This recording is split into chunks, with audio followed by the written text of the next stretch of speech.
Hello, my name is AJ Sterling, he, him pronouns, and I am giving the sermon today. We didn't know what to do when we were reminded about this service. By UUA guidelines, the teen group should be putting on a service every year. We don't exactly do that, but we do make an effort to do. When we were throwing out ideas about what we could talk about, we knew we wanted to do something big. Something bold. There are so many problems in this world, after all. There are problems that are true across the world.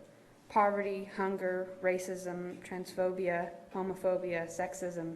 And there are problems on a smaller level, too. Problems with our government, because whatever your political leanings, it seems we always have a problem with our government. Even smaller, there are problems within our own communities, right here in this church and this city. Barely a dozen teenagers can't solve racism or world hunger, but we can build a community here. We can help out at our local food banks. We can speak up and defend those who cannot defend themselves or who have had to do so for so long and for so often they need someone to help them lighten the load. And that was our topic. That was what we were going to talk about, helping our small community right here, because that's where we can make a difference. This is our community, our church, and our home.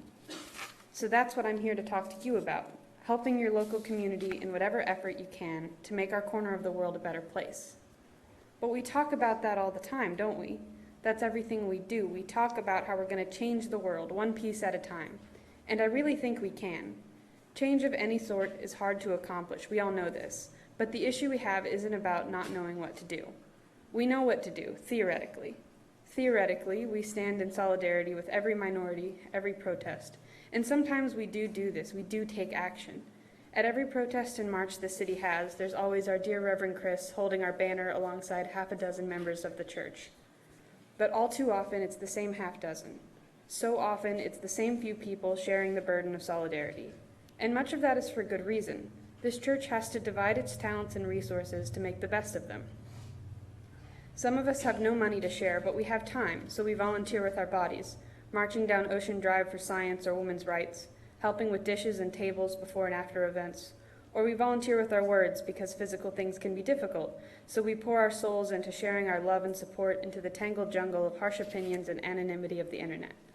Others still barely have the time to come to church every Sunday, much less help outside of those times, so we give our money, our hard-earned salaries, so that the church can flourish and we can afford to send our teenagers to leadership camp, so we can afford to build our church up. But these are all things we can do, and as much as we like to think that just coming here to church is contribution enough, it isn't.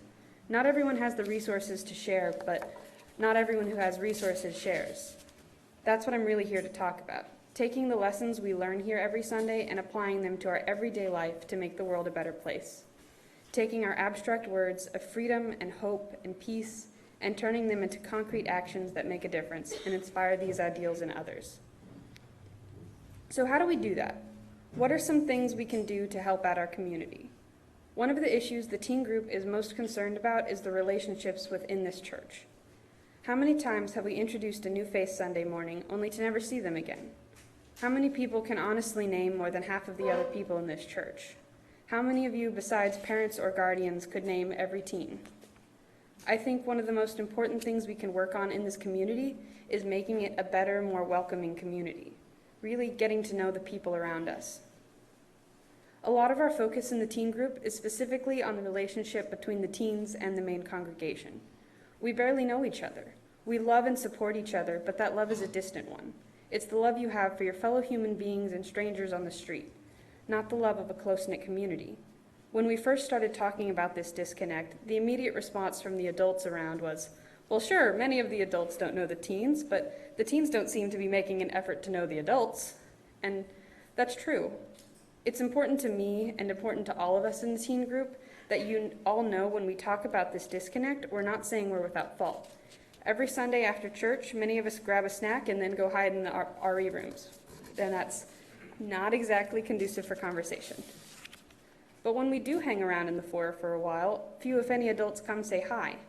Our purpose in talking about this issue isn't to call out the older congregants on some great folly you have, but to start a conversation. To blatantly say in front of the church, I don't know you, but I really want to. So together as a church community, let's find out how to do that. I think a lot of you might agree our church has formed some cliques almost, small groups that interact almost exclusively with each other. And with as many members as we have, smaller tight-knit groups are bound to happen and aren't a bad thing. We aren't all going to share the exact same interests and ideas. You can't be best friends with everyone after all. But we can make a better effort of occasionally talking to someone besides your best friends and family. When you go out for your coffee and conversation today, I urge you to talk to someone new. And keep in mind, when I say new, I don't necessarily mean someone new to the church, although that's great too. We need to make people feel welcome after all. I mean someone new to you. Find someone around that you've never spoken to before. Or maybe find someone you do know that you haven't spoken to recently. We should strive to make new connections, but keep the old ones alive too. The teen group has spent a lot of time thinking about the hows in our efforts to come up with some solutions to this lack of bonds and community. After all, I spent my entire introduction to this talking about how fluffy words and vague promises aren't enough. They're the beginning of the conversation, not the solution. So of course, the first idea that came up was making more regular community events outside of Sunday mornings. And then some of us pointed out, there's actually a lot more community events than we thought there were. I mean, on a regular basis, we have the men and women's lunches, we have the game night and potluck, the young adult discussion group, not to mention all of our other yearly events. You might notice that some of these are a bit segregated though, but that's okay, right? It's nice to have some splits sometimes. Sometimes you just want to be hanging out with people your age. You want to hang out with other smaller groups within the church. The problem though is that it's not just some of these events, it's a lot of them, if not all of them, intentionally or not. And the problem is it's not just sometimes. Besides family, very few of us spend time with people from the church outside of our immediate friends. So let's talk about this. Let's start with the men and women's lunches. They're obviously split by gender, which as someone who is on the non-binary spectrum is already a little bit of an issue to me. And they're at almost the exact same time, so it's not like you could go to both if you wanted to. And we don't exactly have a general non-gendered church lunch.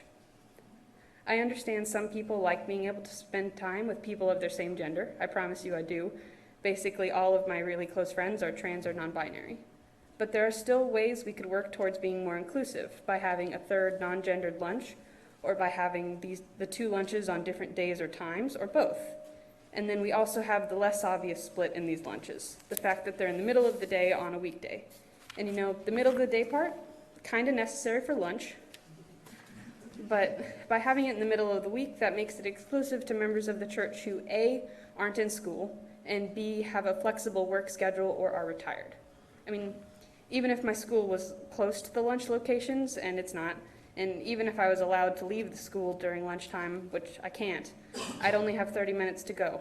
Now, that's kind of just me complaining about my school's lunch policies, but most schools have similar policies.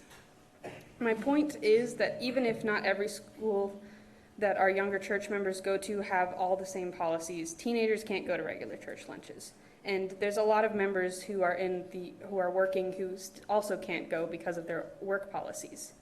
And I understand, even with all of that, this still necessarily isn't something we want to change. Because it's probably really nice to have an event in the week where you regularly see other members of the congregation that's not crammed into late evenings and weekends. People's schedules are different. That's how life is. But we still need to recognize where we have this exclusivity, whether it's overt, like the genderization, or covert, like the timing. So what about another regular event, the game night and potluck? Every second Saturday, but not right now, because it's out for the summer. That's somewhat of a newer event. How many of you have been to that? I've only been a few times personally, but from what I remember, it was mostly teens, kids, and young adults. What are the reasons for that? Is it similar to the lunches? Is it just an inconvenient time for a lot of people? Did you just not know about it? Maybe when you skimmed over the back of the order of service and saw it, you thought, oh hey, that looks cool, I should go. And then by the time church was over, you just forgot. Every once in a while, we need to take a step back at the normal going-ons of the church and ask ourselves, can we make this more inclusive? And would these changes for inclusiveness actually include more people, or would they only exclude different people? Would making these changes to these events defeat some of the original intentions? I don't know. But these are still questions we need to be asking ourselves. I think a lot of what I've talked about can be uncomfortable to think about. Acknowledging that we have these divisions in the church and we have these exclusive events, we're talking about the problems because we need to find solutions to them. But we also need to recognize we've done a lot of good. We're a friendly group of people. We do have events that are full of every kind of person from our church. You might recall recently the wonderfully successful membership mixer hosted by Debbie Sunderman and Scott Cherry, and also organized by Christy Stockman, Jan Bartlett, Robin Kennedy, Judy Pate, and Sylvia Wilson. That was amazing. I mean, I don't know who went to that. Notice there's a lot more hands. We do have events that a lot of people go to, and that's amazing, and I don't want us to forget about that. I don't want to make it seem like we aren't trying to be better. We've done some amazing things as a church, but we should always strive to do better and do more, to give as much love and support to each other as we can. That's what the teen group really wanted to talk about, recognizing the great things we've done together and figuring out what else we can do so we can be even better and do even more.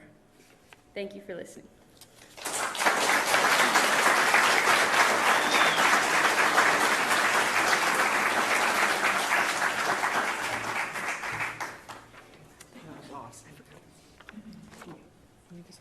Okay.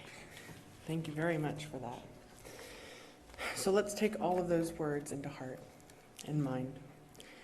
I'd like to invite Asher to join AJ up here, please.